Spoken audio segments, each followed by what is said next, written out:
Hey everyone, and welcome to the Infinite Respawn podcast. I'm Chicken. I'm Oak Tree. I'm Grif. Bacher. So What up? Welcome back, Oak. For this week, Thank you, and then thank you. next week you're gone For again. this week, and then I'm gone next week. Well, next week I'm thinking it's a holiday weekend. We may just not have a show. It kind of depends on if anything earth-shattering happens in the news this week. So, To be fair, like even looking through the articles for this week, there were 2 days that was like 3 articles each. yeah, but I we was had like, Gamescom oh, wow. this week, and there's stuff to talk about. So, Yeah, even so, like looking at the Gamescom article, there's like 3 games that that's they not announced and true. some other They stuff. talked about a lot of stuff. We'll get to that in a minute. Let's talk about what we played this week first, and then we'll get to that stuff, okay? I Somebody talk else. about what I did for the last 2 weeks. Yeah, I was gonna say somebody else go first because I'm gonna need a minute to talk about stuff. I actually tried out Humankind because it's on Game Pass right now. I feel like I should know what that is, but I don't. Isn't It's that like like a the it's like a Civilization Civ game? game. It's kinda Oh, like a that's yep. Civilization game. Okay, now I know. I'm good. I'm on the It's same built page. differently in in Civilization you choose basically a leader of from history or whatever, and that's kind of how your mentality goes. This you create your own avatar, so your actual own character, but you when you go in to create your philosophies and stuff like that, it's based on other belief systems. So, and it tells you who in history had those belief systems. Okay. Then it also locks it out for anybody else on the map. Oh, So nobody else can choose that particular style of government or whatever it is. interesting. Which is neat.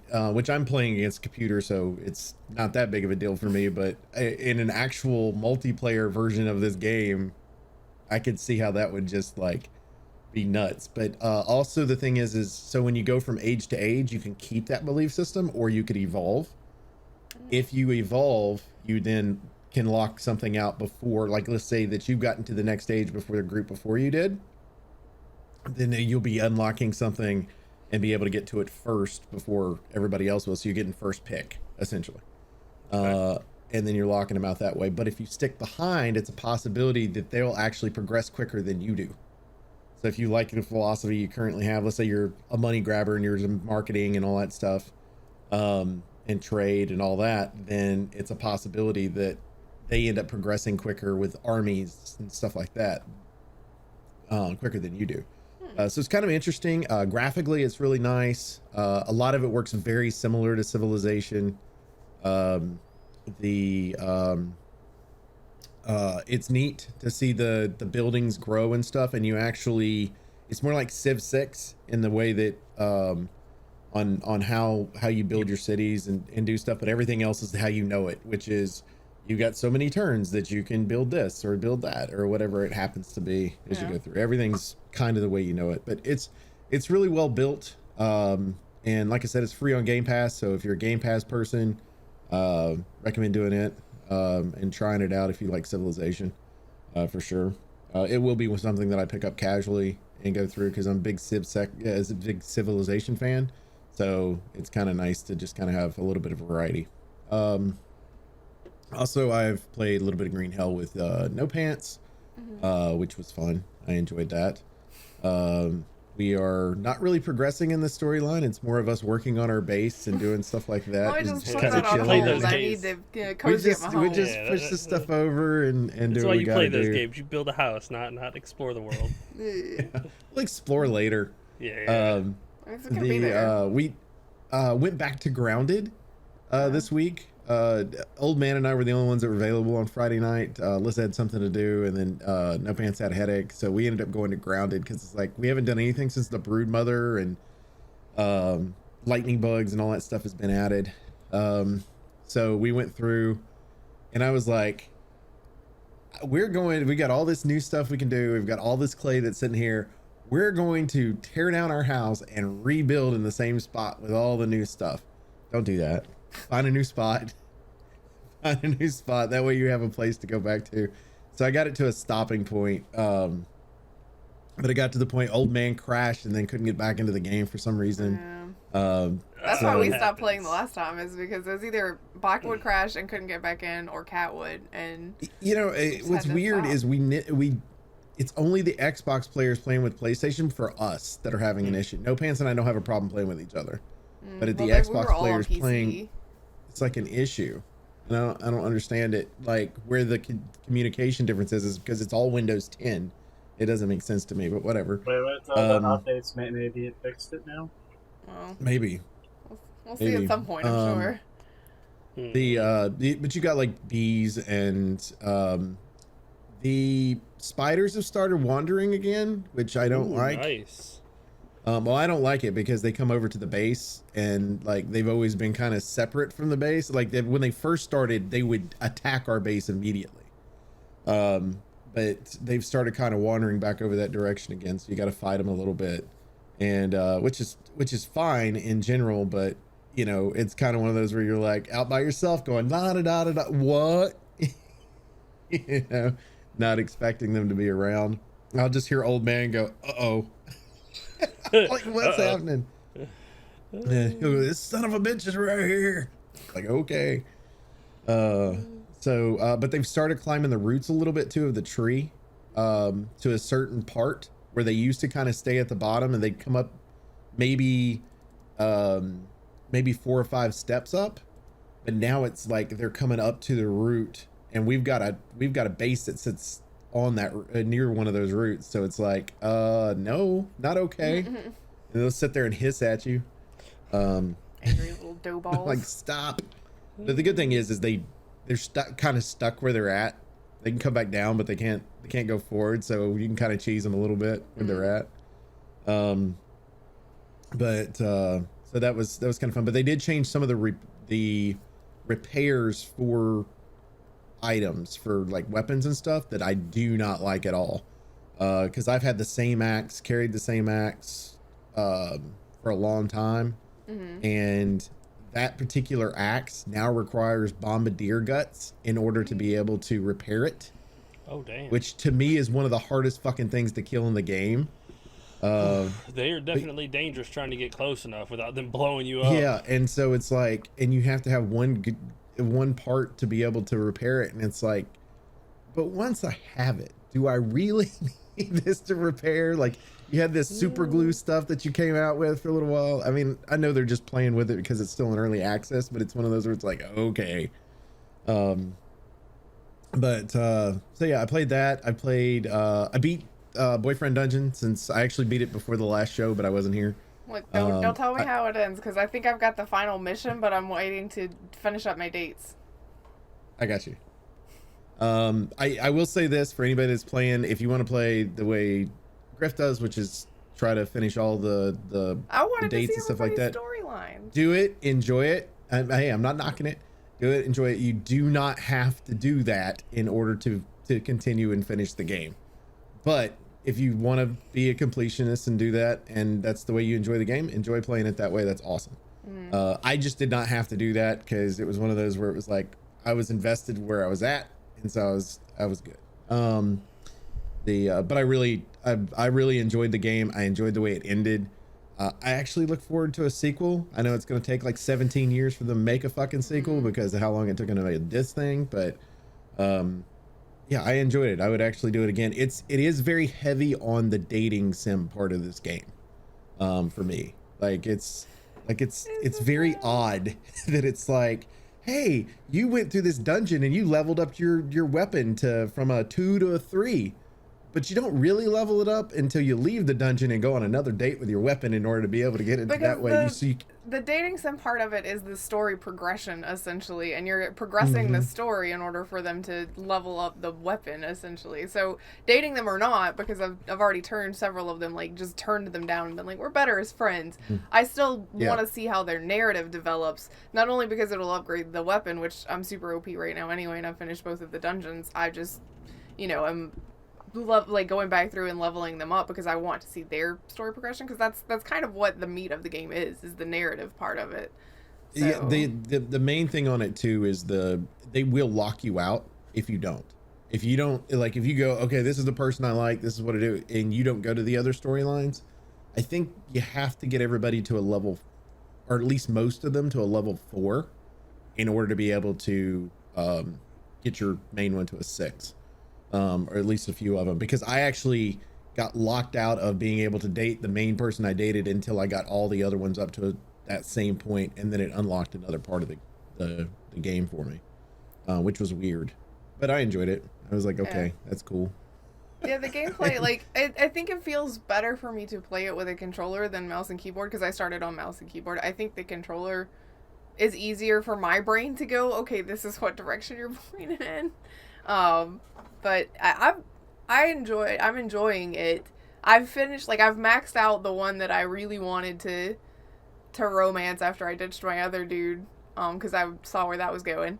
But I want to see, like, you've got the cat that I'm invested in because he's having a cat fight with another cat, and I need to know how that's going to resolve itself.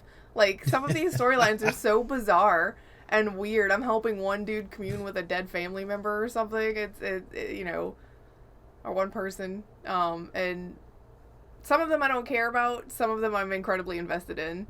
So, sorry, Sawyer, you're probably just going to chill on the level 1 that you are right now. Sawyer's, yeah. I would be interested to see. I might have to go through and just see what that plot line is, though, just to see it. Like, not the dating part of it, but like friendship part of, like, moving through it. It's not to spoil it for everybody else, but it's creepy to me and her.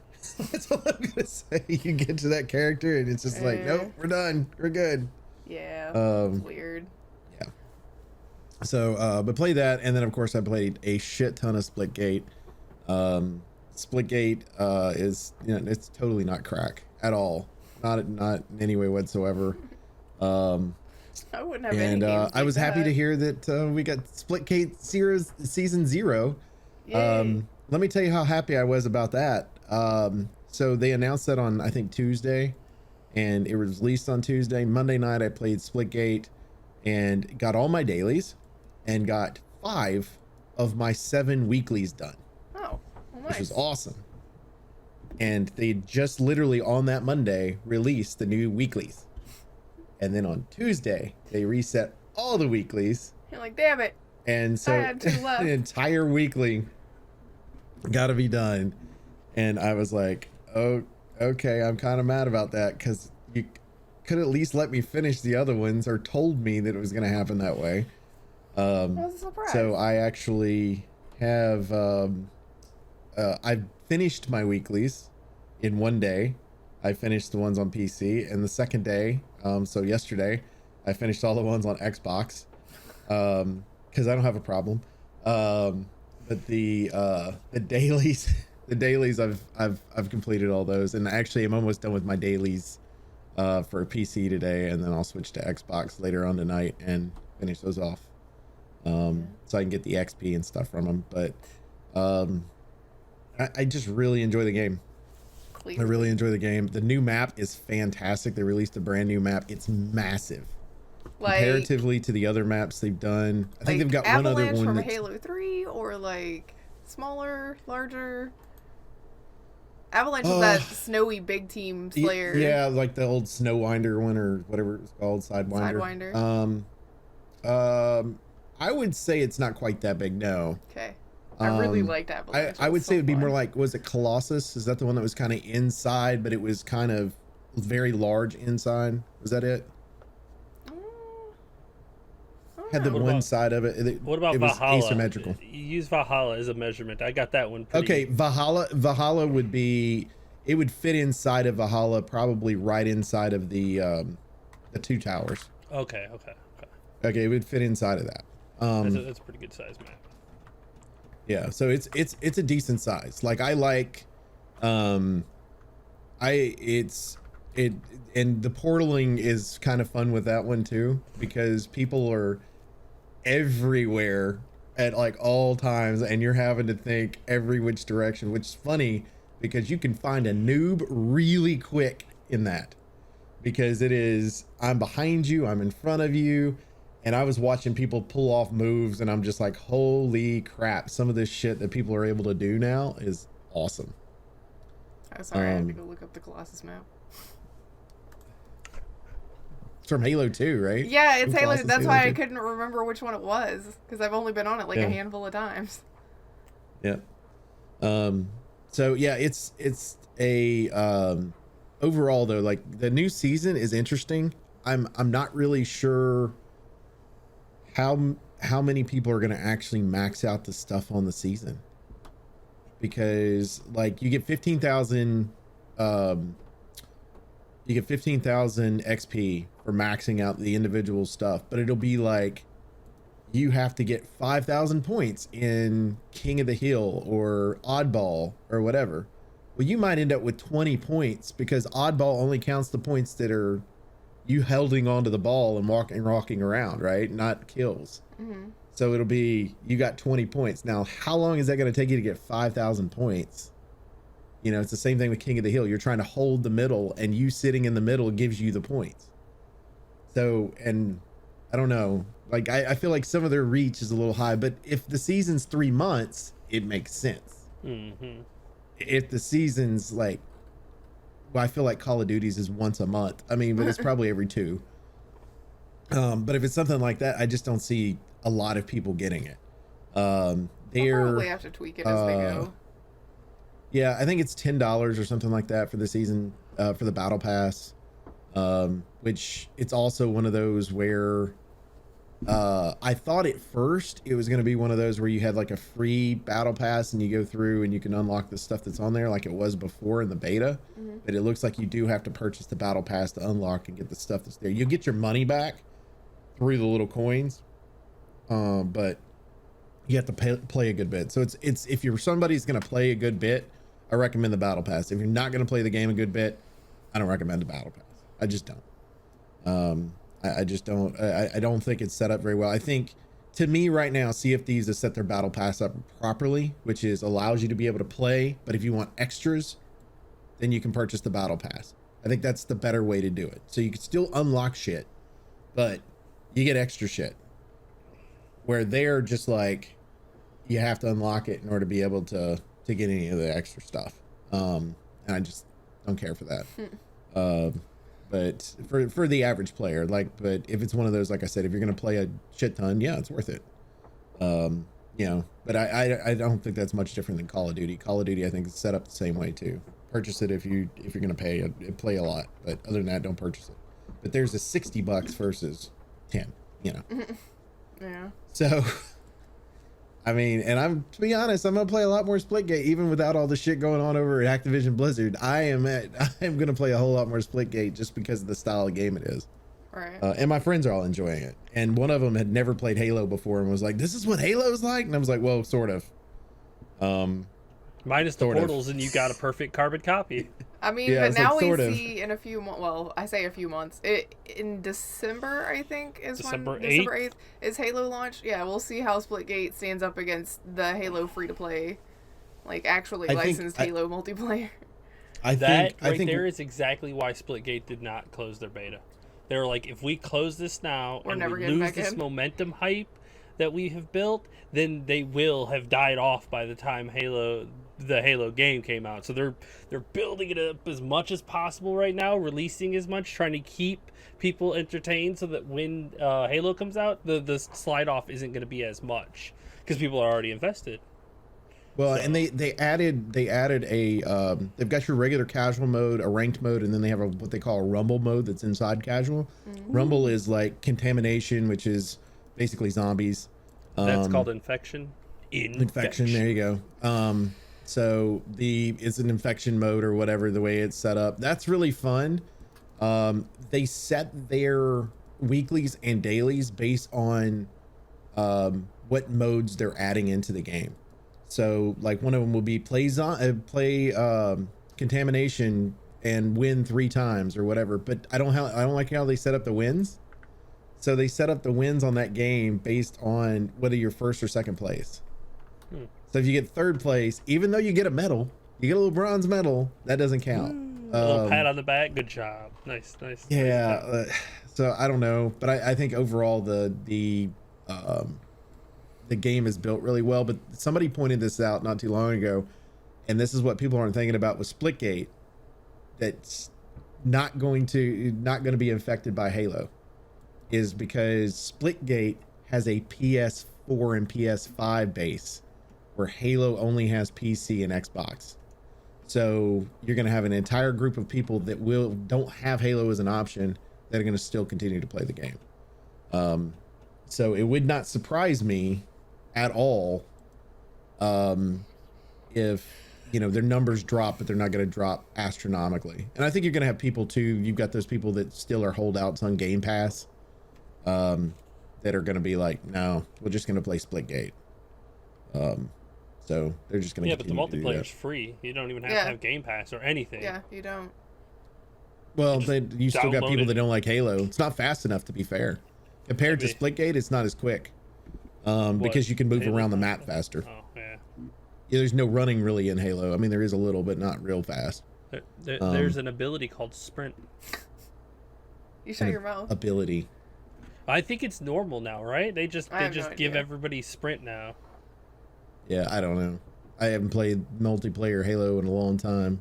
Same. I mean, the only time when I they changed the controls, because this feels like old school Halo controls, but when they could change just controls on Halo and made it to where reload was RB and stupid shit like that, I was like, no, done.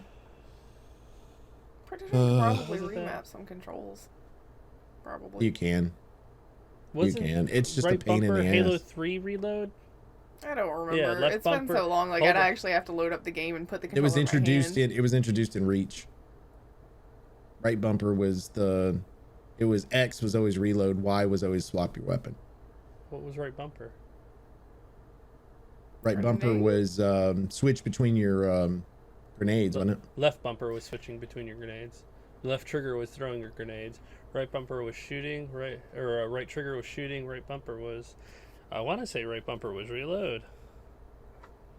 I not originally. Don't know. I can't remember. X was it for a long time. And then they changed it when they redid the game too. The anniversary. No, I version. am right, damn it. You're trying to get me. Right bumper is reload in Halo 3. X is equipment. You throw out the power drain or drop the bubble shield or things like that. That's what X was in Halo 3. Oh, I must have changed mine because I never just did that looked shit. it up too. Fuck I was that. like, man, my muscle memory is telling me that reload is right bumper. Because I can feel it in my hand and see it playing, but you're throwing me off. Brain and hand. Oh, I must have changed mine then because I never had it set up that way ever. Okay. Because when you play 2 straight games one way and then you change the controls, that fucking pisses me off more than anything. Like I get it, you're adding something to the game, but you just gotta build those files in your brain and file them separately so that you can pull them out wherever you need it. You're just weird. Yes, we know you've been playing this game for 8 years the exact same way, but let's throw you something new. No, fuck that. Hell yeah, you it's just gotta. A horrible adapt decision. Or die. Adapt or die, man. Adapt or die. That's how you gotta do it. Horrible decision. But that's all I had. Okay. Well, I will talk about the thing that I did by myself, and then we will talk about our group exploits, because that kind of ties into something new this week, too. Yesterday, I finally finished Mass Effect 3. I cried really hard. Also, I understand fully now why people are like, those endings were stupid. Because your choices that you're presented with aren't really... Like, there's basically one viable option, and the other two are kind of, like, flavors of the same, but they're not great. It's up to the person to decide. I mean, it is up to the person to decide, but I mean, some of those choices, like, or I guess the fourth option is I don't want to deal with it and just let the Reapers do whatever, but I don't know. I picked the option that made the most sense to me, which I played pretty well with straight Paragon all through all 3 games. I chose what amounts color-wise to the Renegade option for the end. And I don't understand why that's the Renegade option. Like, just the 3 main choices are really, really bizarre as to why 2 of them exist, you know? And I'm trying to not spoil this for anybody else, but... Oh, really? Let's see. What, 7 years later? 8 years later? But some... I've never finished it. There's some new people playing it right now. Okay, that's a problem. There are some new people playing it that no, once everybody said the ending was shit, I didn't want to finish that game. Fuck that. Well, the thing is I was like, okay, I'm going to finish that up because a lot of articles after the Legendary Edition came out and people were replaying the trilogy, they also went back and replayed Andromeda, and I was like, that's fine, I'll load up Andromeda and start a new thing of that and see how, you know, how it is immediately as a chaser for, because, you know, you had years between Mass Effect 3 and then Andromeda, so a lot of people had time to wait and distance and pedestalize and things, and I was like, well, this is immediately after, but the ending of Mass Effect 3 is, like, that whole game is so heavy on you,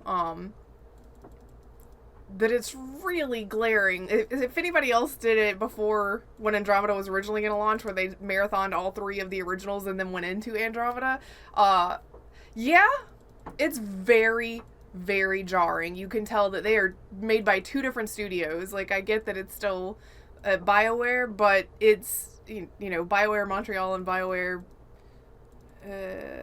not Edmonton, maybe? Something like that. It's bizarre. You get this really, really well-written stuff in Mass Effect 3, and then they're trying to make it accessible for people that have never played the original trilogy too, I get, because when you talk to people on the Nexus, they explain to you some of the stuff that you probably wouldn't know had you not played it. There's just some real questionable things happening, especially, I had always been like, well, I don't understand why people are so upset about the squad. I get that the Mass Effect Andromeda people are kind of for the most part, but they start you out with 2 incredibly vanilla squad mates, and I get that Caden got a lot of shit for being vanilla, but you meet Cora and Liam, and they're just like the most basic piece of paper you could ever just have as a person. It's just terrible, and the writing is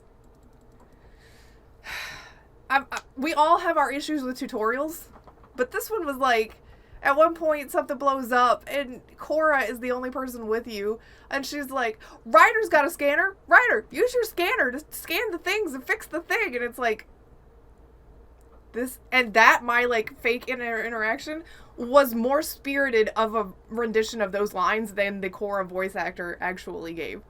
It was just very, I'm reading you the VCR instructions from the 1990s. It's like, I get that the scanner is a new piece of equipment, but that's a garbage way to introduce it, and the worst voice delivery ever to get me to do something. It's just, oh man. I understand now. Mass Effect 3 up until the very, very end is a freaking straight masterpiece, and then you followed it up with Andromeda, and it's not. I guess they wanted something different, like maybe the Citadel DLC did a lot, because it's really funny. It's got these humorous moments and everything, and it's just kind of more silly than anything else in the series. And I wonder if, with that coupled with things like Sunset Overdrive had come out, and you'd had things like the Saints Row 3 and 4 Rise and all of that, and I wonder if they went, you know, the original trilogy was pretty dark. Let's make this one kind of funny. And just completely missed the mark of what Mass Effect was. You know? Because they started you out with 2 very different protagonists. With Shepard, you're already in the military, you're already kind of business, you know what's going on as far as, like, the business end of the gun goes this way. Ryder is like, I used to be a security guard, now I'm the Pathfinder. Yeah! Okay. Like, I get that you didn't want a direct Shepard clone, but I don't know if this is the direction that we should have gone, you guys. But No. We were having a conversation, and what would have been a good new trilogy, well, at least in my opinion, would be as if they went to a different universe in a time before, and it did it again with the Reapers. You saw a different cycle, essentially, because that's what they you saw a different cycle in a different universe filled with different species, but this time, there was no winning. Because you don't know. But I think the downside of something like that is you're setting yourself up for a certain ending no matter what you do, which feels futile. And I think the only time that has ever worked out is Reach. You know everybody dies in Reach. And it's one of those things where it's like, this is kind of okay. That do that, and some of the best Star Wars movies are written like that too, even though you know what's going to happen. It still is incredible. I think the only but the difference being on that, there's still a resolution. There can be a You're resolution. implying that the resolution is finite. Your loss. people, no matter what you do, you are fighting a futile fight, and you know it. Because you know that your species gets wiped out, and you're not even a footnote in another cycle. Unless you're playing the Protheans.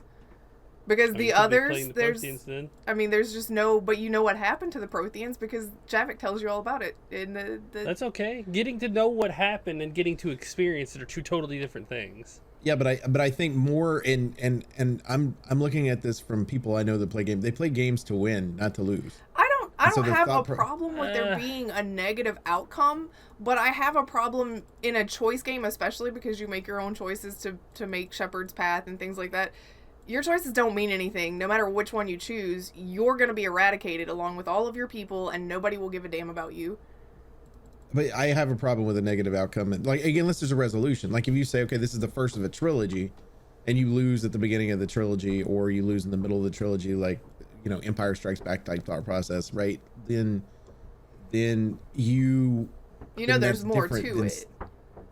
Yeah, like, then I go, okay, oh man, now I got to find out what happens in the next one, versus we have a trilogy. They announced it's going to be a trilogy, and at the very end of the trilogy, like you said, even though I made all these decisions all the way through, none of this fucking matters because the cycle starts again. Because with Mass Effect, you could still, depending on which ending you picked, could still feasibly go on and have some sort of future. It's just which color you pick dictates what kind of future that is, and if it's really a future at all. But, you know, there's still, like, my sacrifice might have meant something in the long run. Mm-hmm. Whereas in a game set in, you know, a previous cycle in the Mass Effect series, you're gonna die. And, you know, even if you are playing the Protheans, literally only one of you live.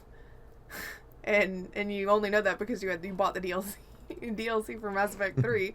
But you know that your people are completely eradicated, and you, no matter what you do, are not going to be important. Your legacy will not stand the test of time, so it feels incredibly futile right out of the gate.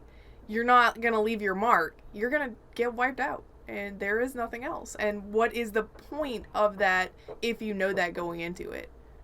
I mean, it's just different play styles. It's like, I'm fine with futility, and at the end, you know, it just being over. But I like I'd say you're going to be in the huge minority on that. That's what I'm thinking fine. Too. That's fine. But even if you know the ending in the beginning, it's the story. It's like the journey. All of us as humans know we're going to die at the end. Do we feel futility? I mean, existential crisis. Yeah, but I think the difference. Is because we don't know when that date is, it feels different. Yeah, you know we don't know how it's actually going to go out. Like if you turn around and you say, okay, you're going to die at the age of 72. I'll be 100. You feel that futility. Humans couldn't handle it. Like if you were told the day you were going to die, humans couldn't handle it. Which now you're telling me in a game that you're giving me that information.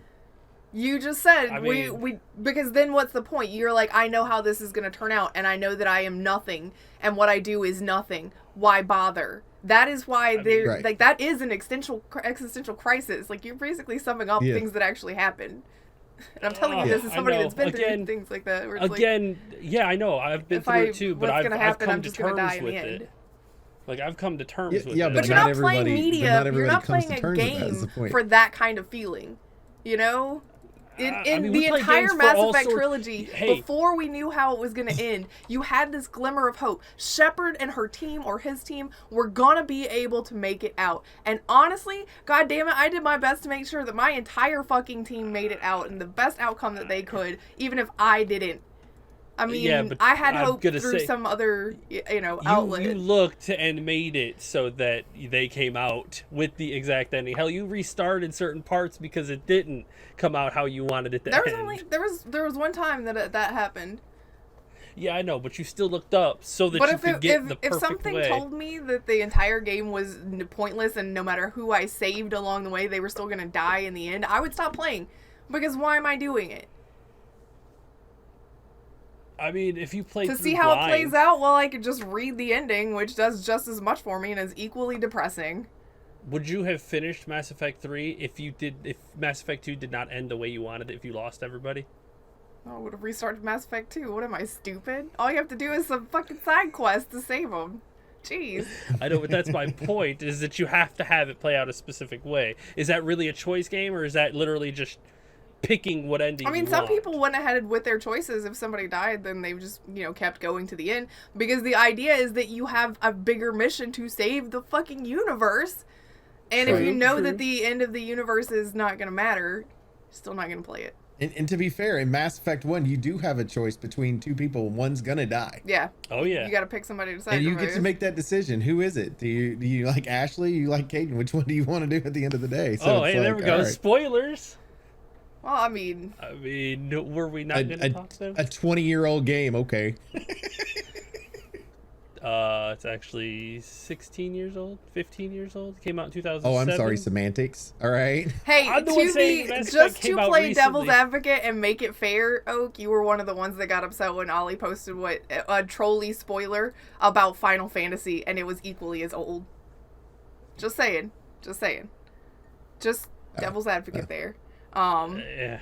But Mass Effect 3 was short of the ending a straight up masterpiece. Wonderful. I miss BioWare writing stories that made you feel things. And I think one of the magical things about that versus the Dragon Age series is you are one person all the way through. You get so tied to that one person and everybody around them. Versus Dragon Age, which shuffles you around a bunch. But that's neither here nor there. In addition to that, there was a Phasmophobia update this week, and we played it. Yeah, we did.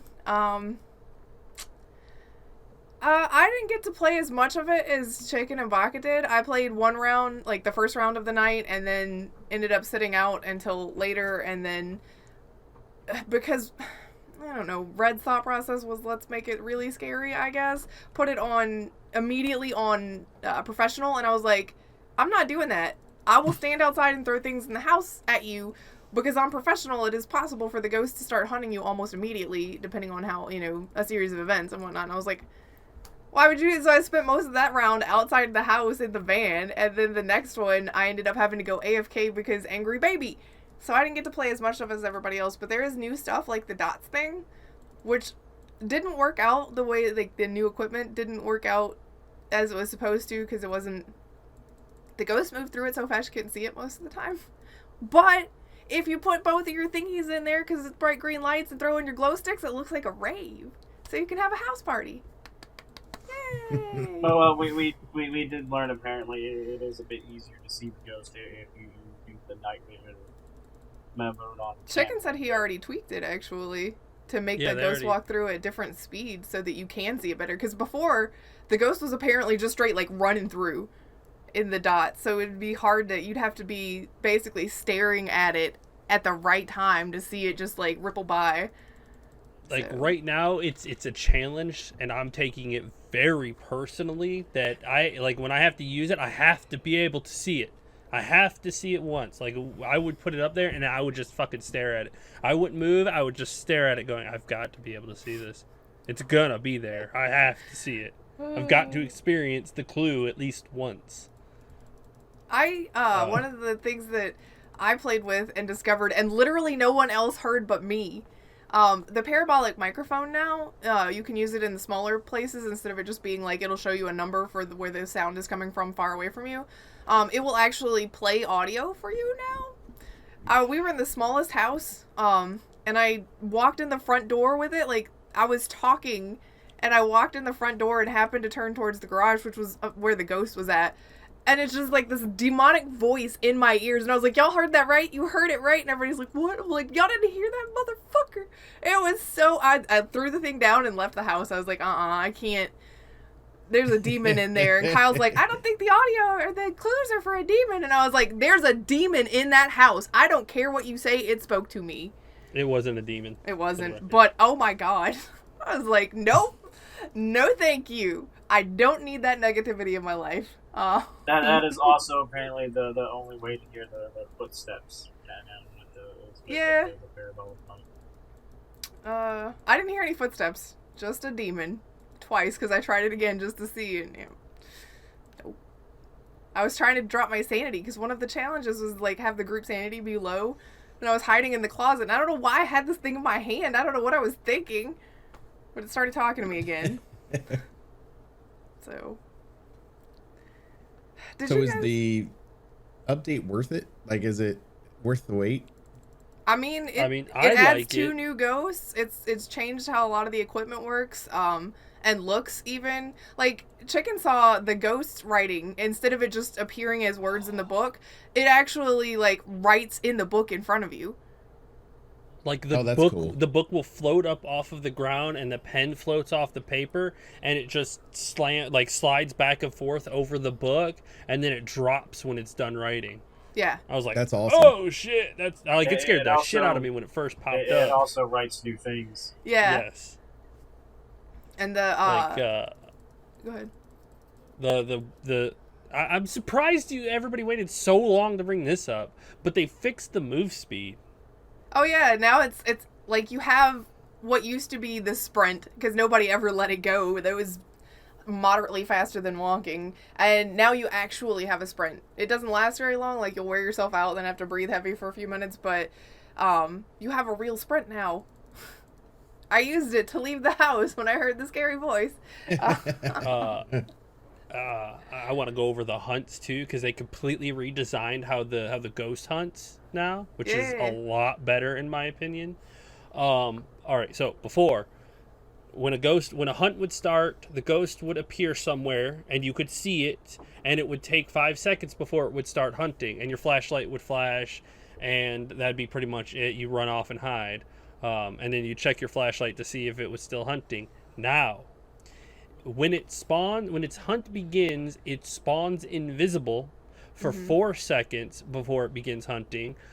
It activates all electronic devices in the area around it. Yeah. So if you were playing without a headset or Discord or something, you may not know that the ghost is hunting, because there is no indication until it gets close to you. Yeah. So if you're upstairs looking for a bone or something, and suddenly everybody's quiet, and you're walking around with your flashlight, and then it starts flashing for some reason, that fool is right on your ass, and you better hide.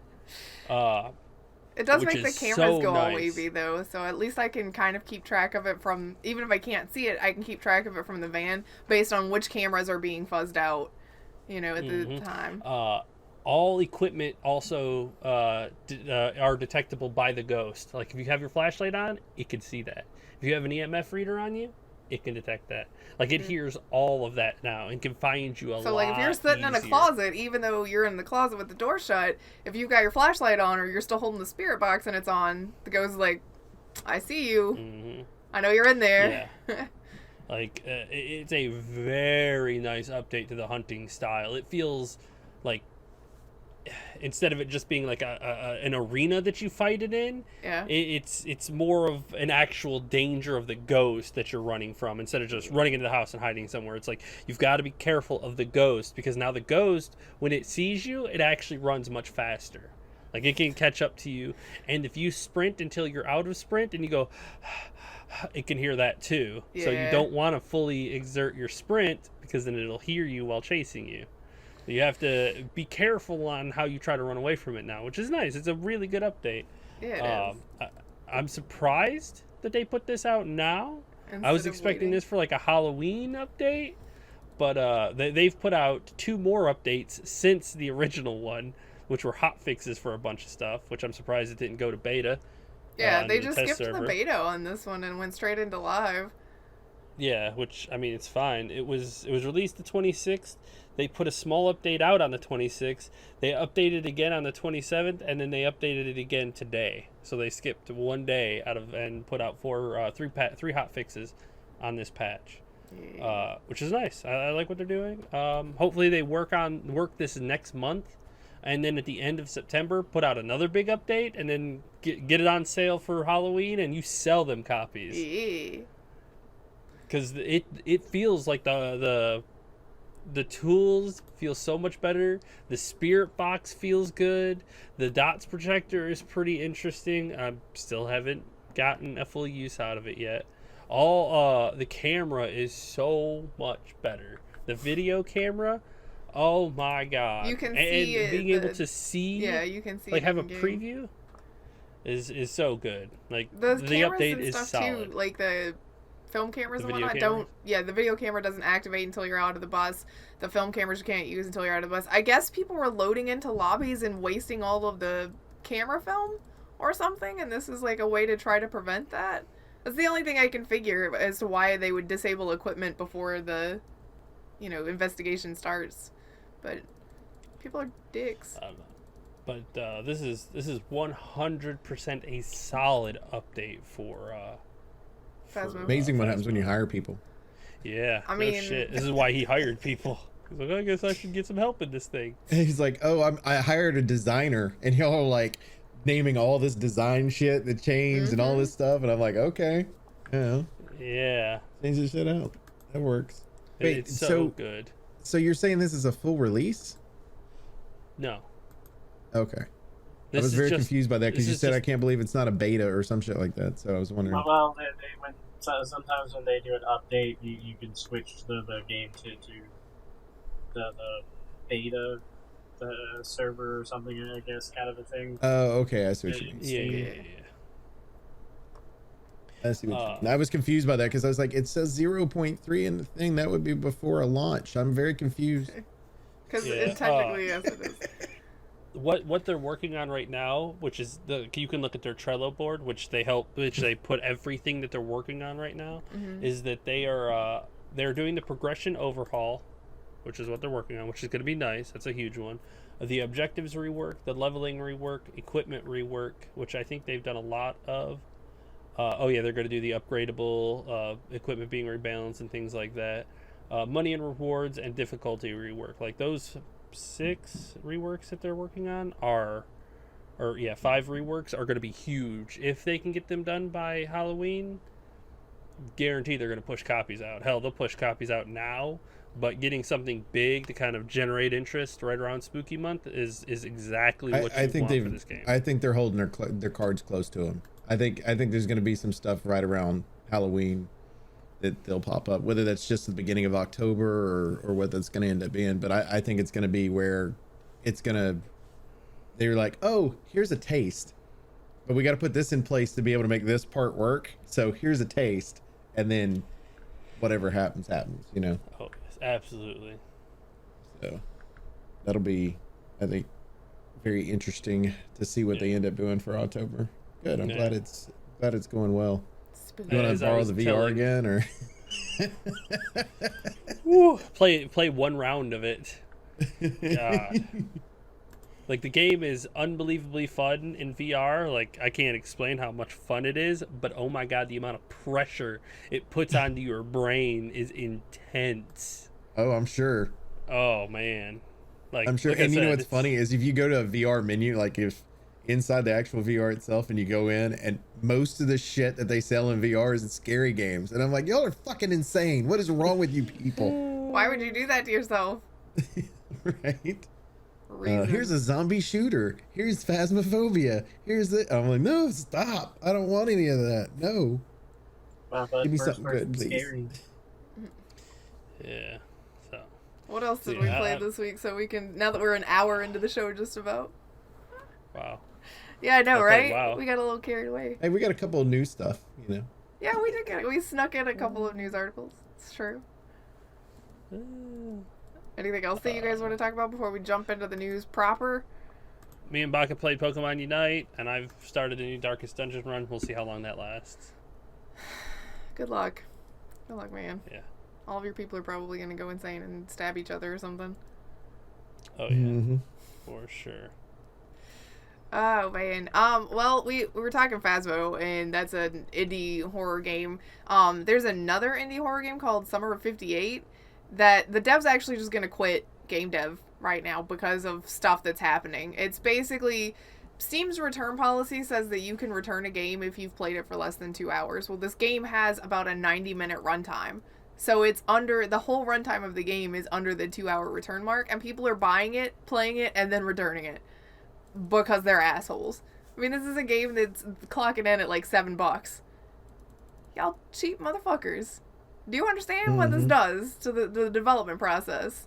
You want cheap games? I'm actually just going gonna to buy the game to shorter have games. Yeah, I mean, like, I'm considering it strongly too. It's a game. It's a horror game, which I would probably play anyway. But people talk about it all the time, like, yeah, games shouldn't be as long, and it's nice to be able to get in and out. And then they give you a game like this that's a 90-minute playtime, which is what you asked for. So you buy it with super positive cheap. Reviews. Yeah, with positive reviews. Yeah, you buy like it super cheap positive and then reviews. refund it.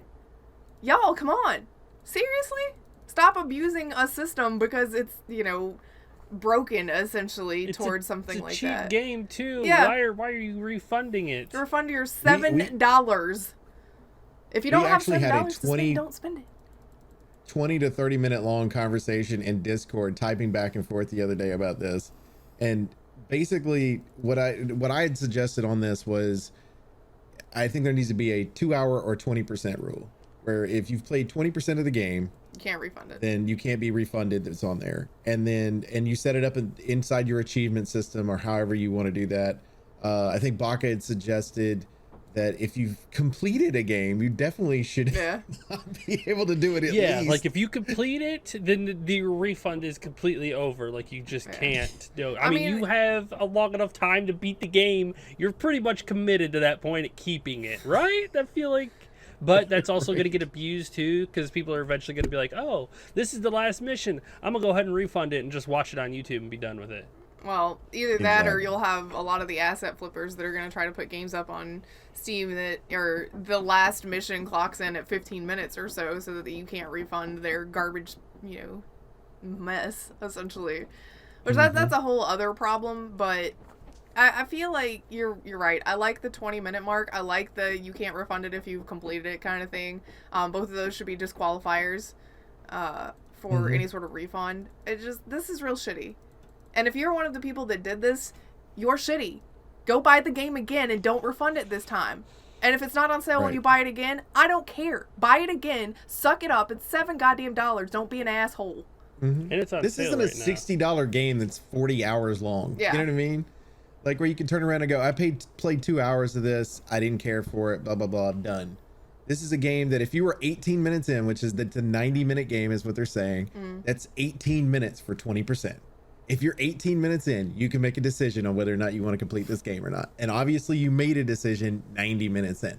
Yeah. That you were going to complete and finish the game. And it's like, it's somebody that goes to a restaurant, eats their fucking steak, their whole meal, and then turns around and go, I didn't like it. I'm not paying for that. Yeah. That's the same concept.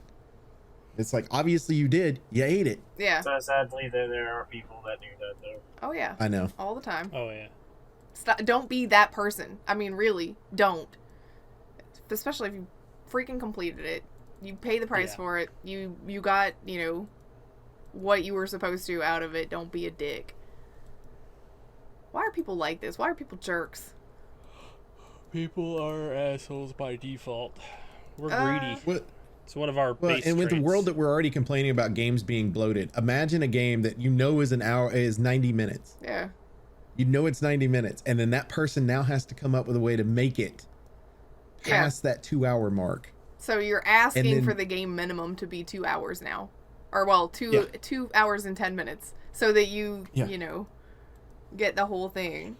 But regardless, whilst we're talking about shitty people, let's just go ahead and talk about the Blizzard news. Because why not? Oh my god. They're actually going to go ahead with Overwatch and rename McCree. I was right. Yes, okay. I just put that out there. They're going to rename McCree and a bunch of other stuff. Apparently, there's like a place in Warcraft that's named after the same guy. And it's like, what did this guy do within the company that is so freaking great that you guys not only named an actual character after him, you have like places in other games named after him too. Stop naming things after real people. Well, they said they are going to stop doing that. Yeah. Oh, yeah. I mean, too little, too late now. It's a little bit late. Because now you're having to change one of your characters completely. And I really just want them to zero effort it and be like, and now introducing DPS hero. I won't. But it would be hilarious where they're like, we gave up. I mean, well, when they give up, they're just going to cancel Overwatch. They're like, we're not going to rename them, just get rid of it. That's a rumor. There's Pistol a whole rumor going out. Yeah, we'll leave that to the rumor mill. Yeah, there's a bunch of rumors about it right now about the state of Blizzard and what's going to happen with it because of lawsuits. But if anything is on that list that is even remotely true, we will find out early next year. So yeah, we'll see. There is a few of the things on that list that I saw that I was looking at going, that could probably end up being the case. To be fair, I looked at everything on that list going, I could see Activision doing every single thing on that list without a fucking You're welcome to Google that hesitation. list. We don't have it as a topic that we'll be linking or anything because it's just a rumor, but it's pretty easy to find it. It's just speculation and fan fiction. I do think that's funny. One of the comments on the article for the renaming him is McCree will now be renamed to Shooty McCowboy because Overwatch has had zero creativity since 2018. Shooty McCowboy has entered the arena. Oh man. Whilst we make fun of it, this is like a pretty serious thing that lesson learned hopefully for every dev out there. Please don't name characters after real people. Just maybe avoid that. Yeah, you never know when something will come up to make it look like they're shooting people. Yeah, just don't. It's that easy. Everything should be Mr. Rogers. Done. Oh man. This is Mr. Rogers, Rogerson. They got it. Got it done. Yes. Or Bob Ross. There you go. Or Steve Irwin. Yeah. In other Blizzard-related news, the state of California has also alleged that Blizzard HR shredded documents that they needed for their investigation and lawsuit. Blizzard pushed back on that and was basically like, no, we didn't shred anything. We just didn't keep them because it was past the date we were legally obligated to. And we've had several personnel changes. And here's a bunch of other reasons as to why that's not what happened, but you think it is, but it's not. So, I don't know. This shit's getting wild in this lawsuit. I know that I don't know how it works for HR because my business is so small we don't have a regular HR department. But what I would say is I know that like with tax documents, there's like it's 7 years. I think we have to keep everything that's there. I don't understand on this particular one. Like, is it like 3? Because I feel like a lot of this stuff was just 3 years ago. Like, yeah. I don't feel like it was that long ago. I mean, some of it's older, but at the same time, it's like, does it really? Like, what's the statute of limitation on that? And I feel like California would have the longest amount of time for statute of limitation, just because of the way that state's set up. So I feel like that theirs would be like 20 years. Done. Good deal. Nobody's came forward in 20 years. Here you go. Yeah. This just becomes more and more of a hot mess. Yeah. More and more of a hot mess. It's just like every week it's like, here's another smoldering fire that we found. Which going back to that list of fan fiction and whatnot, which would put the number one thing on there, pretty much, you know, them just being like, welp, all right then. Dissolve the company, let's go. This absolves us of all former sins. Doesn't I mean, to be fair, it does, because this is about Blizzard, so if that is no longer, that lawsuit goes with it. Wow. That's garbage. Well, I mean, it says specifically Activision Blizzard, so And they keep the Activision part of the name, because some of the stuff that they were investigating was also on the Activision side, not just the Blizzard. Yeah, but if you have a small problem in Activision, which they were researching, and the fucking mass mound of absolute garbage that came from the Blizzard side, you cut that shit off, and now you've got a small problem to deal with, which is easy to pay to get rid of, rather than this huge mound of garbage that you have to sift through and find a way to salvage it. Just cut it off. Get rid of it. Easy. Done. And I don't think that them just like doing that is going to fly at this point with the courts. Legally, yeah, it would. If the company no longer exists. Because they've allowed it to go on ever since they've acquired the company. If it they would still continue on. True. If they fire everybody, then it's going to become a civil suit. Based on that theory, firing everybody that you know is involved should stop it too, but it doesn't. it continues on because there's actually an entire culture that's built there, but you're also saying that Activision Blizzard's just as responsible because they have, since they've acquired the company, have continued to allow that culture to stew. So it doesn't matter that. It'd be interesting to see where the California would take that if the company no longer existed. If they would have to go after specific people at that point. I doubt it. I think they would they'd have to go over to the parent company. Yeah, well, Activision would be like, here's some money, damages, paid for damages done. They're going to end up paying out money. And no matter what happens. How much of it and how quickly will they be able to recoup that money? You know? I mean, state of California said that this looks like it's going to end up being about $500 million. So they're going to end up paying, and this is on a previous article that we had used, but it was $500 million is what they were saying at the beginning of this. And that was based on how much Riot had to pay out for the shit they had going on the first time. It's probably more than that by now. With the constant fucking problems they keep coming up with. Shredding documents and they're just digging a deeper hole. Yeah, they're not really doing much to help themselves. They're about to hit the next layer under the crust right here, about to just melt away. It's like maybe if we dig deep enough, we could disappear. Is there any other news articles that we need to talk about before we get to the Gamescom stuff from this week? The NES and SNES designer Lance Barr is leaving Nintendo. After 29 years? 39 years. 39 years. Nearly When do you 40 think the years NES at one came company. out? That's a lot of respect, and he's not retiring either, which blows my mind. He's like, I'm just gonna move on to new projects. It's like, damn, dude. All right. Well, the funny thing about it is his LinkedIn page actually notes that he retired in July to move on to other unnamed projects. So maybe he retired from the actual gaming business and moved on to something else, but we'll see. It is interesting though. You got somebody with a 40-year veteran in the gaming industry that's moved over to something else. Yeah. And also my brain, this tells you how old I am right here. My brain, the first time I saw this article, I thought it said Lance Bass. He the used dude to be from in a boy band NSYNC? back in the day. Yeah. Wow. So that's what I said. But I mean, look at it. It's Barr with two. I mean, that's what my brain said right there. And I was like, wait, he left Nintendo? What? A little unsurprising. Okay, if he moves on to different projects, he's had so many years working at Nintendo. He's one of the ones that helped design the Wii's nunchuck controller. Yeah. If his new project is going to Steam to help them work on the Steam Deck. I mean, it could be. I mean, he's got a lot of experience, and if he just needs to be, they want to use him as advice or help them design something, I mean, it sounds like an easy job to just pick up after 40 years. Like, yeah, I'll help you, give you advice. Is it Nintendo America's in California, right? Yeah, I think so.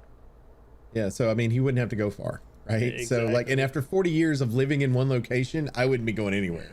I can tell you that right now. So I mean that's cool. We'll see. We'll see what he's been working on if we get to see something pop up, which I'm sure they'll bring it up again.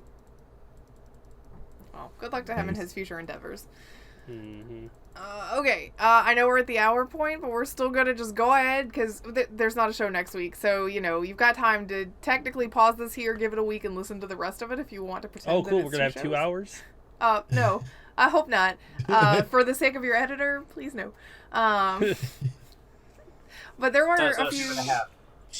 There were a few big things from Gamescom. With Halo, they didn't show Infinite's campaign. Obviously, it's not ready. But we do know the game is coming out December 8th, and the game will come out alongside the multiplayer. It showed like an origin story for your multiplayer character, which is kind of cute. In the gritty We're Soldiers way, but still interesting to explain the justification for what your multiplayer character is, as opposed to just being like Master Chief clone number 47,000. There's a reason. I liked being a clone of Master Chief. It made me feel powerful. I mean, but it would explain all of the like gear customization and stuff that we get for multiplayer, as opposed to it being like you're all Spartans now. Change your color and that's it. Now we get all of these gear options, which we'll see how that goes. Their multiplayer stuff being standalone is going to be an interesting adventure on its own. There's also a new Xbox Series X console that looks really cool. It's got stars. I want it so bad. It's very pretty. And I'm so mad. Probably sold out forever. I told Dr. Booth about it, and I showed her the video, and I said, look how pretty it is. And I said, but you know what I want really bad out of this entire thing? And she said, what? I said, the controller. But instead, they're giving us a green Elite controller. So I'm hoping that we can actually buy the controller that's in, because I like the grays and the whites, and like it's just a good looking controller. I don't like the green one for the Elite. I don't. I'm not they're surprised, doing for the 20th. It's supposed to look like Master Chief. Well, I understand. The iconic, Chief controller. The iconic green. But the Xbox looks fantastic. It does. It's very But pretty. right now, you can't even get a regular Xbox, and you're going to have me pre-order something like that? Yeah. I mean, I can't justify buying one anyway, since I can play everything on PC, but it's very pretty. Yeah, there is no way where you're spending extra money on a controller because your ass will break it. Why you gotta just put me on blast, man? I know. I will put you on blast because you've broken your controllers, you've broken my controllers. That's why you need the Elite controller. The Elite controllers are made totally different. No. I don't care what you say. She will drop that motherfucker enough times and it will break. They're made out of metal. Oh, So yeah, some she's going to people, accidentally drop a hammer on it then. Okay, so some people Or spill are water just on it. naturally inclined to be able to break a controller. Some I people are learned just this clumsy. working at GameStop when there was a couple that kept coming in once a month to buy controllers because his wife would break them. And It was not me. Is she throwing them across the room? Like, how? I don't know. Were they buying the cheap ones, or were they buying, like, the official ones, out of curiosity? Both. Yeah, I buy we them. even got in. For the PlayStation 2, there was an off-brand one that was metal. The casing was metal. They bought that one. They brought it back in pieces. Just to show Okay, me. mine's not that bad. Okay, look, I understand part of my problem is I get too invested in the moment and I'm a little rough on the joystick, so I end up with a lot of like drift. My current controller that's actually mine, I can't play certain games with because it only drifts. Like, I've broken the stick to the point where my character cannot stand still because the drift is there. And I know, it's me. I'm sorry. At one point, your bumpers didn't work either. It was your I was having a lot of problems with that. Yeah. She's very rough on her controllers, and then every once in a while she'll drop it. Or I she'll play go to set hard, it on a man. table Come and on. Leave me alone. Yeah. You gotta be delicate with these things. I know, man. yeah. Grif is not that hard on the controllers compared to this lady, but I just thought it was an interesting story since we're talking about being rough on controllers. It also makes her feel better, right? I mean, I've never had to I'm not bring one that in bad. pieces or anything. I've just Yeah, we'd have to have a discussion if you were literally breaking them apart. Be like, okay. Once a month. Okay. once a month. That's blowing my insane. mind right now. That's the reason That's I asked about the two different things. It's like, habit too, because think about it. It's like $60 per controller, right? So you're spending for the $60 official ones, a yeah. month. So, and it's like 20 still, or 25 for the others. So it's like, Yeah, don't good buy those. God. No. Anyway, other announcements. We saw Death Stranding's director's cut, which I think at this point, like, Kojima's like, I'm ridiculous. You all know I'm ridiculous. Here's some ridiculous stuff. Because one of the things that's getting added into the director's cut of the game is what was it called? Something BuddyBot, I think is what it's called. It's basically legs with a table on it so that you can stack your packages, or if you're tired, it'll just carry you. Like, what now? What? Like, I think Kojima's come to terms with the fact that we all understand that he's insane, and he's like, here you go, here's max insanity. Let's just be silly about this. I love the shot that they have of this on the article that we're looking at right now. Yeah. Because it looks like a Gran Turismo screenshot. But it's not. It's because there's new selfie modes and things like that too. So, I want to say there's something you can do in your off time with your dude, like dance in your room or something. Now, again, Kojima's like, what's ridiculous? everything. So let's just put it in. Yeah. Approve. In a little less ridiculous than some of the past entries, there's a new Saints Row on the horizon, and I am very excited. Because it looks like it's going to be a lot of fun. Not like your superheroes fun, but still, you're in a new city, you're going to be a whole new gang that's trying to come up and take over these current gangs. So you're going to get a lot of, like, original Saints Row 2 turf war kind of things, but you're going to keep a lot of the humor and fun from 3, no superpowers from 4, but still, humor, I'm sure. So how do they put this into, because we had this discussion before, how do they, like, is this taking place when 2 and 3 are happening? I don't know. It's a reboot. Yeah, they're rebooting. That so I universe assume doesn't exist in this one. I think you can look at it more like, and I wonder if they'll get to this point, if they get to the Saints Row 4 level of silliness, if we'll be able to look at this as a multiverse situation. Probably. Because these are not the Third Street Saints, which is what you are in Saints 1 through 4. That's why it's Saints Row. This is a whole new gang in a whole new place. And, like, I didn't see one single fleur-de-lis, so they're not even going to use the same... They're going to use the same color. Because I could tell you within the first 10 seconds of the trailer, all of the purple, I was like, this is Saints Row. But you're not the Saints, essentially. Or if you are, it won't be because of what the Saints were originally. It's just... It'll be a new organic way to pick the Saints again. Yeah, it'll be a different way of picking it. The reception of this has been all over the place too. Like you've got one camp that's like, this is not Saints Row 1. What's wrong with you? And it's like, okay. And you've got other people that are like, yeah, this looks pretty good. I'm willing to play it. Some people are like, this looks like Fortnite. It's like, one dude had a helmet that had a digital cat face on it. That does not make it Fortnite. Really? Y'all need to calm down. And for the people that are like, this is straying too far from what Saints Row 2 was, because the Saints Row 2 is what a lot of hardcore Saints Row fans, and I'm putting that in quotes loosely, look to as the pinnacle of the game series.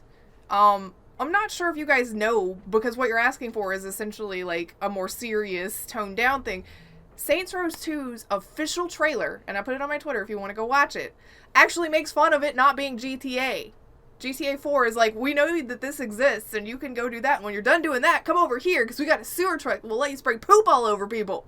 Like, right. Saints Row never tried to be GTA, and I think a lot of people want a new GTA. To be fair, the original Saints Row the first one. That's the true. First one the original one tried it, and it was very obvious that it was not going to work out the way that they wanted it to. So they started stepping away from it a little with 2, and with 3 it was like a full departure. But it's because 3 just made everything bigger from 2. Again, yeah, I give them a lot of credit for being smart enough to recognize that too and change it. It was a very smart business move. So because you didn't want to stay in GTA Shadow forever, which is what apparently some people in the fan base wanted. They just want another GTA. And that's on Rockstar. Yeah, like, don't complain I get to it. them. It's been what are we at? 12 years or something like that since we got GTA 5. They're not going to make another GTA until they're done making money off of this one. And they're still making a lot of money off of it. I'm sorry. They're making a ton of money off of it. People continue to buy the damn game over and over again. To top that off, let's look at WoW, for instance. Yeah. It's been out for how long? There's not a WoW 2 anytime soon because they continue to make money off of it. Yeah, but at least that one's still gotten expansions, I guess. Everything else aside that we've talked about recently over the last few weeks, there's not one in the works. I can tell you. There's not one in the works as far as we know. Yeah. So it's like, it's been rumored for years that's going to be a thing. But GTA is going to make this is the new thing. It's going to be GTA 5 is out for, let's say, 15 years. Then they'll have GTA 6. It'll be another 15 years before you get the next one. It's unfortunate, but game with service. Yeah, they're making money off of the multiplayer. They're not making money off of the single player, no matter how good. Because GTA 5 was excellent. It was so good and so fun. But they're not making money off of that. I'm surprised they haven't done like a sub-style just so, because I mean they're not making any money off of the RP servers, which are absolutely enormous. That's true. So it's just wild. I think I don't know. They're still making money and they're still riding a high wave. So they're going to basically work on GTA 6 for a long time, and when people start getting really upset, then they'll go ahead and be like, boom. the RP server generates interest in the online though. Yeah, that's true. Mhm. Yeah, who doesn't own it by now? I know. Okay, Ali I've been is saying that one for and years. I'm I've been one. saying it for years. Okay, I don't know how it's still in top 10 sales. Anyway, rest of Gamescom stuff, because we'll talk about GTA for a long time and all the weirdness. Forza Horizon 5, okay, well, we kind of knew that. Marvel's Midnight Suns is one that looks super neat. Like, the whole story of it and everything, like, you're a new character, and you get to hang out with all of these existing characters and things like that. Looks really cool. I'm afraid that it won't be for me because it's being made by the same people that did XCOM, and that's not a combat system that I really enjoy, but I mean, I might try it because the storyline is neat. I don't usually even get into superhero games, but it seems neat. I know you don't even watch the look of the superhero game movies. is really nice. There were parts of it that reminded me of a mobile game. So at first that's what I thought was going to be, that this was going to end up being like a good trailer for a mobile game, and I was going to be fuck. But I liked it. I thought it looked good. I'm probably going to end up trying it out. And XCOM's battle I like. So I'm not worried about it. It's the same as Mario Rabbids. So. I know, which is why I never just tell finished Chicken Rabbids. to stream it and give him the options to pick. That's not as fun. It's a tactical RPG is what that's gonna be, and Ollie actually worked on that, so really good. We know somebody that put stuff in that. I'm just like I kind of want to play it just so that I can guess which pieces are his and which aren't. Like a mini game just for me. If they do a close up of a butt, you know it's his, right? Mm-hmm. Oh man. Call of Duty Vanguard, which for Vanguard they streamed a whole level of the game for this, and I don't understand why. Like, give me a trailer, let's get in and out. I don't need to see your 20-minute level or, you know, whatever. And it was for a sniper. Yeah. So it's not like it's a big, you know, Action a lot packed. of action going on. It's literally like her trying to walk through and sneak through to where you got to, and then I was like, okay. Yeah. I mean, I'm interested in it, plotline wise and everything else, but Activision's got to get their shit together before I'm going to play the damn game. They did have, some people were playing the multiplayer this weekend, and I watched a few people playing it. I love watching people that are used to modern shooters playing World War II games because they don't know fucking what to do without good with good sights and stuff like that. Yeah. And I'm like, oh, what? Do you need skill now? Is that your thing? You need to learn to skill? Oh no, get out. Why would you be like that? There was a trailer for, it's being touted as it being like a Pokemon-esque, but it looked more like Monster Hunter to me, and I'm not sure if it's Doke or Doki V. Doki V. Doki V? Okay. I didn't. It's probably Doki V as in 5, but maybe I don't know. It's very colorful and bright, and it's MMO-ish. It's I made like by the same people that made Black Desert, so it's gonna be made by the grindy. people at Black Desert. Yeah. Do not get into it. I'm telling you now. Well, It will I be mean, get into it nothing if you but- are okay with grinding for freaking ever. It's probably It's gonna not be just that. grinding. It is grinding and then grinding your wallet. Oh man, It I don't will wanna do cost you your entire limb system to get to the base level. that. I like the way the world looks. I do not like the people in this game. They look so the weird. Like, characters? because everything's realistic, and then I you think have, it's like, supposed to be kind of these- kid friendly. Yeah, these weird, and then like I don't know. It goes the music they chose with it. I like though the Japanese like pop music that they had going on there. It was great.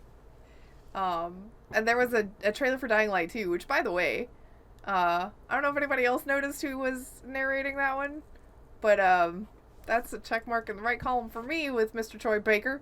But I mean, to be fair, Dying Light was good, but this one has been in production for so long that I am kind of gonna wait and see how it does before I commit to it. I want to. Knee-jerk reaction is to like be like, yeah, I'm gonna pick that up because I really like the first one. But at the same time, I know that this one's had a lot of developmental struggles, and I'd like to see it first before I full commit. In the trailer, it did put a couple of things, some of the parkour they've changed a little bit, and they've added a couple of moves that look similar to some of the stuff that you do in Titanfall with the wall running and stuff like that. So that's kind of neat. And the storyline on it, where it's like this is how much time and has passed and everything, and how we've readapted to this new kind of life, post infection and everything, or post sickness. So, I'm interested. My interest is peaked on this, but I know the development cycle has been a little iffy, so I'm gonna wait before I get too excited. I gotta see the gameplay, and I gotta see it released. The first one, by far one of the best zombie games with the mobility and whatnot that they came out with. I have high hopes for this one because it's the same style but with dynamic styles in the game. So you got me there too. It's just got to run well. I wonder how many times I can incapacitate Baka with an inflatable zombie again. One of the things too, for those people that are interested in it anyway, is Xbox Cloud Gaming is actually coming to the consoles themselves. So this might give you an option to be able to play at a higher resolution than you normally play at through the cloud system. I've actually played the cloud system through their PC, like on a browser. It's different. I actually like Luna better right now in the way that it works. I try to compare the two, but if you've got a Series X or you've got an Xbox One, it's coming, I think, in December as well, isn't it? Like around the same time as the other, but it keeps you from having to download it onto your console itself.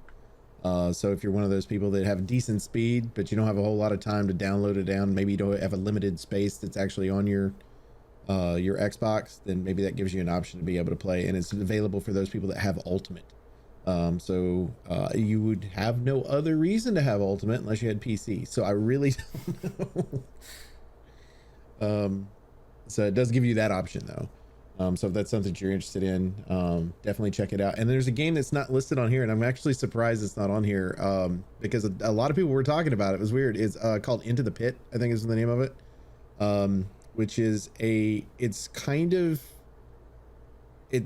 retro looking. It reminds me a lot of like a combo of Doom and Hexen, but there's no guns. Your right hand shoots one type of power, and your left hand shoots another type of power. So you're basically and it looks just crazy, gameplay wise. That's the only things out of here besides the one they've got listed that I noticed that I actually like. Yeah. I mean, there is definitely some other smaller things, but I would argue that those are most of the highlights. Yep. The Shredder's Revenge, they're adding April in there as a playable character. Oh yeah. Oh, that's right. That's right. I remember that. Yep. And she drops the mic. Yes, it's so cool too when she does a little boop. So neat. I mean, she's cool. What do you want? That's right. She is. Anything else? Looking forward to February. That's my next thing. February. That's when Saints Row comes out. February. Yeah, there's one game coming out on the 18th and another one on the 25th. What's the 18th? I cannot remember. I saw a trailer for it the other day and it popped up February 18th and I went, shit, I want to play that. And then I was like, oh shit, the other one comes out on the 15th. I don't know what to do. Oh, the 25th. I will be like, I'm taking a day off work and everything. I'm just gonna sit at home and play Saints Row. You're not gonna wait till the reviews come out just to see? You gonna buy it day one? Gonna jump in. You're buying that. I can't believe. I mean, normally, if it's a brand new game, you're not that really excited about it. There are certain things that I'm willing to put a little faith in. I mean, a lot of people will be like, didn't you do that with Cyberpunk? Yeah, I did, and I really freaking enjoyed it. I have like 190 something hours in that game. Talk to me about it. Yes, you did. Like, I did. To be fair, I do the same thing with every Halo game, even if I'm disappointed in the damn game. So hey, you don't got to do it this year. You can just play it on Game Pass. There you go. Yeah, but I'm still playing it day one. So that's fine, but you don't have to buy it. True. If I like it, I'll end up probably buying it as well. I would wait until the whole game comes out and then you could buy it. So you get your $60 worth. To me, the campaign's worth it. Like if it's a decently long campaign. I mean, if it's only 90 minutes, it might be a little too short for $60. But if I buy it on Steam, I can just get my refund. Hey, that's a good idea. Oh It's a good idea. Is there anything else? To be fair, if I bought a Halo game and it was 90 minutes, I would refund that shit. To be fair, you're correct. I would too. Is there anything else that we need to discuss for this week? Got the news or I don't anything? think so. We got 2 weeks. Like everybody's gonna miss us next week. I know. I Everybody know. replay this again next week, so that way you can remember what we said, and then the next week we'll be There you back, go, and then you'll be and then I ready. get to talk about packs. So that'd be exciting. Downtown Seattle. Woo! I might take next week's podcast time to start recording Skyrim again. We'll see. What? Shit. I know, right? It'll be like, I haven't played this What? game in 6 months. I have no idea what's happening, and I'm in the middle of some DLC. Let's see where I'm going. Which see button where swings we're the sword going. again? Oh, yeah. To be fair, I'd watch like 15-20 minutes of you trying to figure out how to play the game again. It's probably going to be more like 30 minutes of me going, I don't remember which buttons do things. So. And then you she know. throws the controller down and it breaks. I'm not gonna throw it. All right, let's wrap this up because it's starting to rain pretty hard, and I would hate. That's part of why, For the because I show know to- we're getting to weather wrap at up here. 4, Yeah. so Oh, it's 3:30. I couldn't hear it on my end. Oh, it is coming down now. Okay. I got you. Appreciate everybody that hangs out with us each and every week at Infinite Respawn. As always, you can check us out on Twitter at InfiniteResPC. You can check me out personally at MDB Oaktree. Check out Grif. At Grif's Lineham. Check out Chicken. At Elite Chicken 313. Check out Baka. Bucket Wiggle.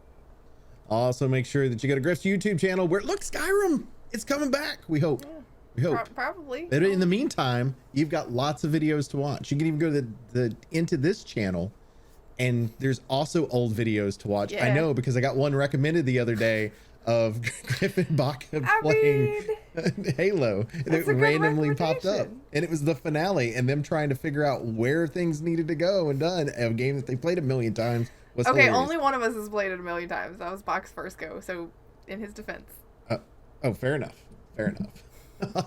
Also, make sure that you go to twitch.tv/Elite Chicken 313. Chicken, we're close. We're close, but we ain't quite there yet. We're close. We're getting Close. there. We're almost to the fall, man. almost in the fall. September 21st is the first day of fall, so we'll see where we're at then. Is that like a preview date for the first stream? September 21st? We'll see I need to where write it we're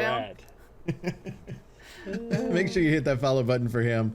So that way when he does go live, you can get that notification if notifications are working again, because right now they're not. It's stupid. Also make sure that you go to twitch.tv/MDB Oaktree, where I'm on almost every day of the week. But next weekend, I will not be on because I'll be in Seattle. But I will go live a few times, probably while I'm in Seattle. I just can't do it on the floor because there's no Wi-Fi there.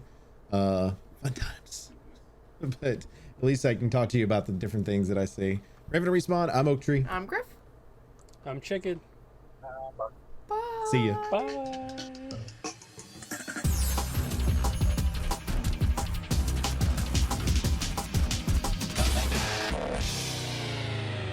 Please hang up and try again.